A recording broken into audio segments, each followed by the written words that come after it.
Hi, Seán. Seán here from Power Fitness. Today I have David Gow here with me.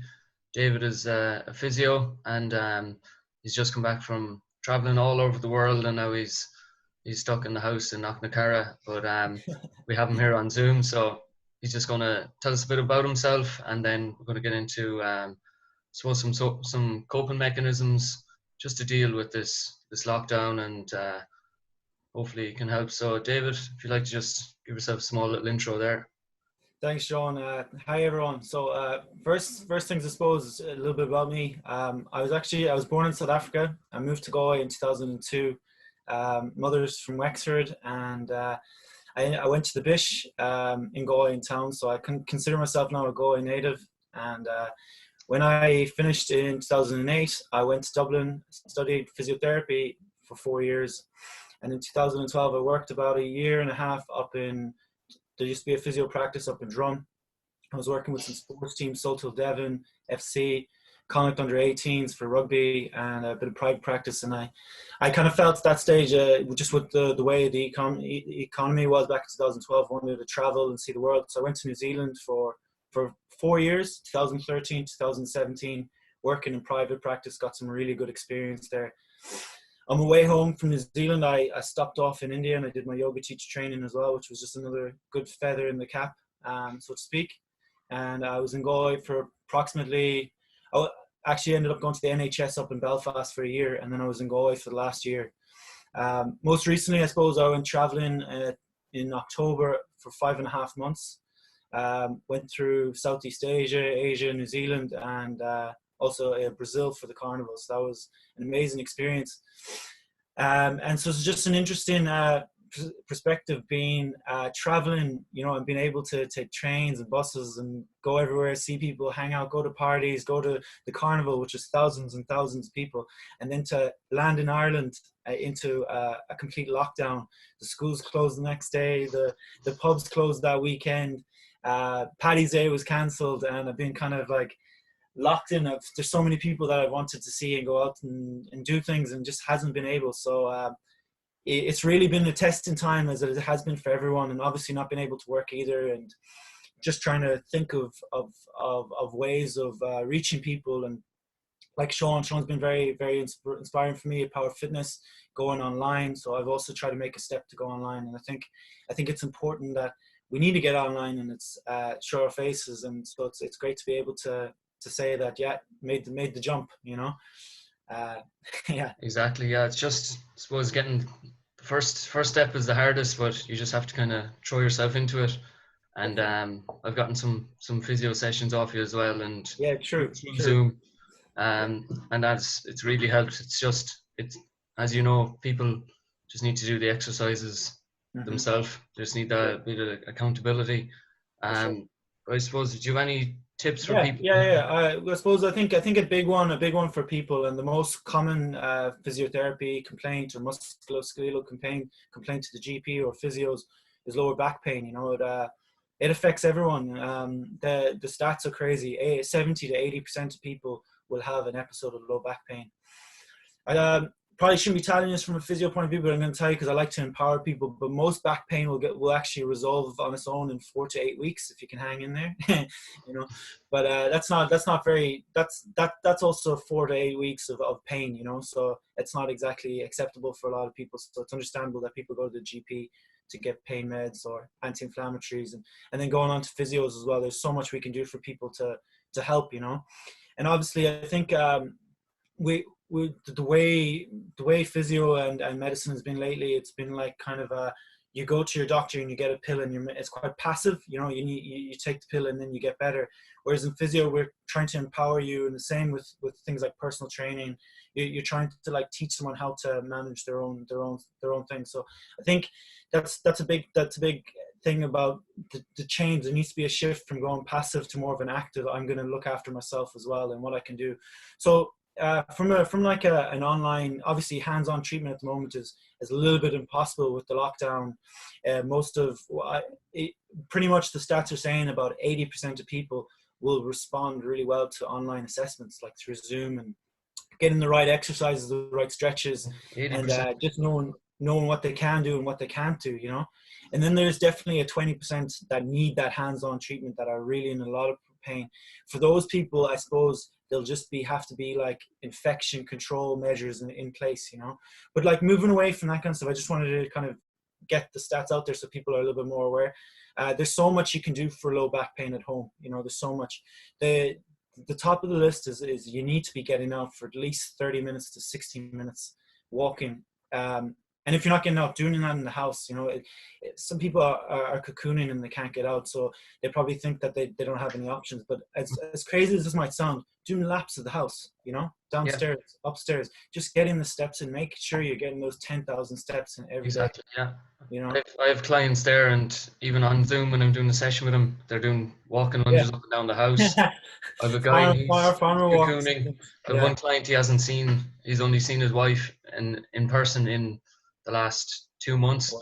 And he does laps of the garden for an hour, listens to a podcast, listens to his music. Wow. Around he goes. Yeah. And he's cocooning, so he's over 70. And he's still doing it. He's still doing 3 sessions with me a week. So he's not making excuses. And it is, I suppose, easier to make excuses now. Definitely. That you have an excuse. I can't go out. Exactly. But then there's still online classes. There's YouTube. There's you offer a free physio service. You can get a free consultation there. My classes are only €10 per week for 10 classes. Like so, there's loads of options there. And that was just interesting what you said about 80% of the back pain will or people will respond to just the exercise. Yeah, literally just being told what to do, what not to do. You know, understanding it.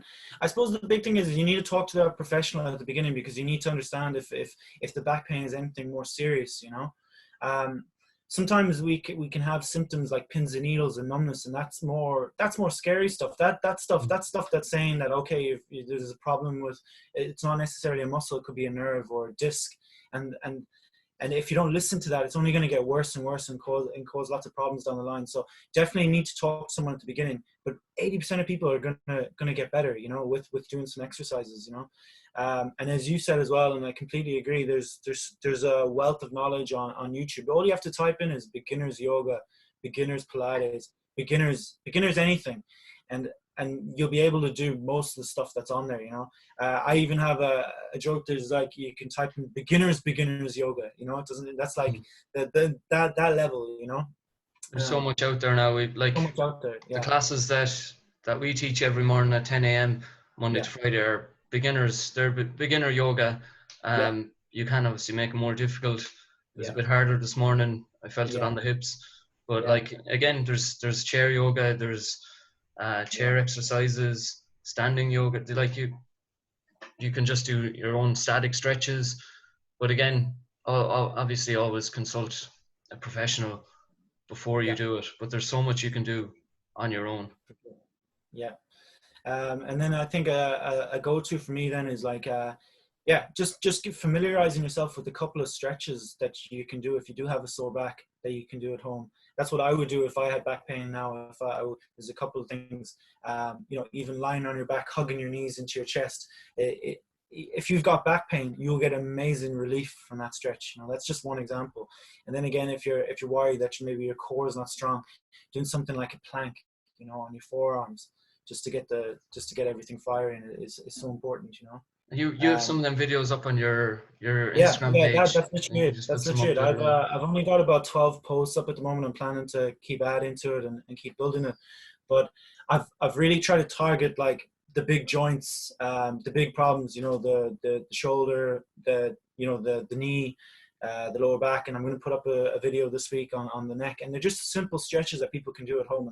And it's been great to get like people messaging and saying, hey, it's so nice to see this because I can actually do this, you know, and they're not intimidated, you know. They're like, oh, this is really nice. So, you know, it's just a way of moving the body safely and understanding, because I even felt it. I'm 29 now, you know. When I was in India doing my yoga teacher training, and Seán as well, he did the same course a year later. Like, so it's that's the that advanced level of yoga is you can't teach that to the No, general public. It's it's just, tough. It's tough going. it's tough going. It's physical, and it's like it's challenging even for us. You know, we're young males. We loved it. You know, like we can do it. You know, but it's, I wouldn't go out there. I wouldn't be comfortable. You know, going to the community center and like telling people to do headstands. You know, it's not accessible to most people. You know. Yeah. Exactly. Yeah. But saying that, I can't remember the last time I did a headstand. Yeah, me Like neither. It's been about 2 years. they're they're good, Yeah, but it yeah, doesn't fit into yeah, my training at the moment. exactly. Might have Yeah, to get back to him maybe when you fix this shoulder for me. yeah, yeah, cool. Then I'll get back to it. But Yeah, again, just come back to that. Like you put up your posts, and they're just simple, easy to yeah, follow. There's yeah, 3 or 4 exercises in it, or stretches. yeah, To take 3 or 4 minutes out of your day. You yeah, can do it straight exactly. away when you get up and before bed, or Yeah, just feeling a bit tight during the day, yeah, and you'll be good as new after it. true. When would you say would be the best time for somebody to stretch? You think it's before you So go to bed or first thing in the morning? there's no real consensus on like a pattern in the day. It's kind of more up to the person, you know. Like if you're one of these people who can get up and it needs to do things, you do it in the morning. But if you're a slow riser, and you don't like getting up, then do it later, you know, do it before you go to bed. But it's important to do it before. I think we talked about this once, like saying do it before your dinner, you know. Mm, So then you have your dinner. So it's like there's like a consistent thing that you do every day, that you do your exercises or your exactly. stretches Yeah, before, it's you like that know. reward or that routine even. Exactly. Yeah. Yeah. I'll give you an example. I hate the dentist. Absolutely hate it. Okay. But I know I need to floss my teeth, and I'll make any excuse under the sun from floss my teeth because I know I need to do it. But I've gotten a habit now. I do it just before, you know, I do it first thing in the morning because I don't like doing it at nighttime, because at nighttime I want to go to sleep. So Yeah. brush my teeth. So I'll do it in the morning because I know I have time. I have the whole day to do this, you know. So it's the same with stretches and exercises. You just need to check in with yourself and put it into a diary and just stick to it. Yeah. Just if you don't like it, just getting it out of the way. Yeah, just get it Eat out of that the way. frog, Yeah, like the as day can only the get better, you book know. says. So I suppose any Yeah, other yeah, yeah, exactly. Yeah, exactly. any other Yeah, tips you'd have for especially I suppose people cocooning, people who just cannot get out of the house, who are yeah, maybe stuck yeah. in a small house or an apartment. Um, Even just Absolutely, little tricks like from absolutely. your I yoga think I think background or your Sean, physio. the biggest thing. I think, yeah, yeah, yeah. Well, I think for this might not be from yoga or physio background, but I think the biggest thing is kind of limiting the intake of news or social media, maybe to one time a day, you know, like maybe six, maybe like watch the 6 p.m. news. But that if you watch the 6 p.m. news, don't watch it at 9 o'clock. You know, it's just like you're Yeah, reinforcing this kind of it's the same this news. negative. It's very negative at the moment. There's so much, you know. It's same news. It's the same news, just a bit later. So just pick one and listen to the one and try and avoid just going on, you know, what we call it, scrolling on social media, just like going through the phone like this, you Yeah, know, we're all and just all trying to look. guilty of it It's at important, you know. one This is point a of the time we're all day. at home. We need routine. We need to get up at the same time. We need to go to bed at the same time. And during the day, we need to make our day off. We shouldn't even call it a day off. It's just make your day as productive or in its own way. Have some time for relaxation. Have some time for reading. Have some time for whatever. But try and stick to a little bit of a routine. You know, be casual with it. You know, definitely. I think as well, focusing on something like gardening for people who are cocooning. I think that is, the weather has been absolutely amazing. I mean, I feel like I'm glowing because I was, you know, in the sun since October until March, and then I've come back to Ireland, and the weather's been incredible. So I'm very grateful. Now today is a bit of an exception, but one day out of 2 weeks is not so bad. I'll Yeah, take we'll that. take that. It's But actually badly wanted, the rain. yeah, yeah, you know, the grass needs it, you know. So That's true. and it's cool because that's, yeah, my I think something like gardening is such an important thing.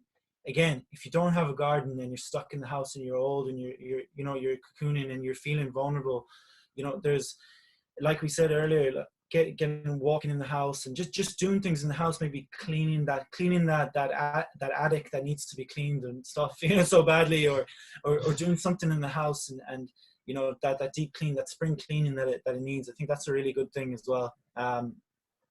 They'd be the main things. The other things, I think, for people that are cocooning as well, because we're not going outside, we're not seeing people, and we're not having people coming into the house. Maybe challenging yourself and getting on a form of social media if possible, and just to be able to like FaceTime someone through Facebook or using the Zoom as well is so beneficial. It's good to see people. It's not as good. Me, Seán, and some friends had a night where we'd have a pint of Guinness, and we'd just be like saying cheers to each other and it's just important to have some kind of normality, I suppose. Yeah, big time, definitely. So and I think as well, breathing is something like for people that are feeling very anxious. Just the breath is so important. When we're stressed, we breathe from the chest. We breathe shallow. We breathe more shallow, and something like just simple belly breathing, putting one hand on your chest, one hand on your belly, and just slowing down that breath. Breathe it in through the nose, breathing out. Doing that for 5 or 10 minutes every day. It's going to help you relax. It's going to help you have more clarity during the day, make you more positive. You're going to sleep better. There's so many things, Those would be the main tips for people who cocooning, Big time. So we got some, basically keeping your mind occupied. Getting some gardening if you are lucky enough to have a garden, or even just sitting down reading, and then you mentioned your breath as well, and also staying connected, but not scrolling through Instagram or Facebook connected. Staying connected in the sense of ringing your relatives or friends, and staying connected that way. I think like the Zoom call, it's more personal even than a phone call. A phone call is good. A texts are good. We all have WhatsApp groups, but even they can become overwhelming as well. So at least when this call is over, I mightn't talk to you for another 2 or 3 days, but I've seen you face to face, so that's important. Exactly. Even for work or for friends, like that night we had a stag night on Zoom. Obviously we couldn't have it in a pub. So it was fun. We all felt it the next day as well. But even that's important. You need that as well. And it's important to see people that I haven't seen in months, like. So I suppose just finishing up then, where can people find you and connect with you, and if they want to book in for consultation with you, then how do they get in contact? So the easiest way is if you have Instagram, typing in Sound Body Soul. So not body and soul, sound, body, soul. Sound, body, soul. So that's kind of an integration of some of the things that I do. So with the yoga and the physio, and then also the sound healing. So it's just an integration of everything that I'm doing at the moment. It's just a personal passion. And then as well as that, you can also book in at the moment the Zoom through Galway Physio, galway.ie. So they're doing some online consultations through Zoom. So you can find me on that as well. And those will be the two main ways of finding me. Anyways, I'm obviously not going to give out mobile numbers because otherwise you have everyone calling. But those send me a message on Instagram, or even on Facebook. You can find that Sound Body Soul. And like Seán, I want to get some stuff on YouTube as well, so that eventually I'll have my own channel that's got some nice beginners yoga maybe, Perfect. Nice one. Okay, thanks Dave. So thanks so much, Seán. You live there, and talk to you soon. Look after yourself. You too. Good man. Thank you.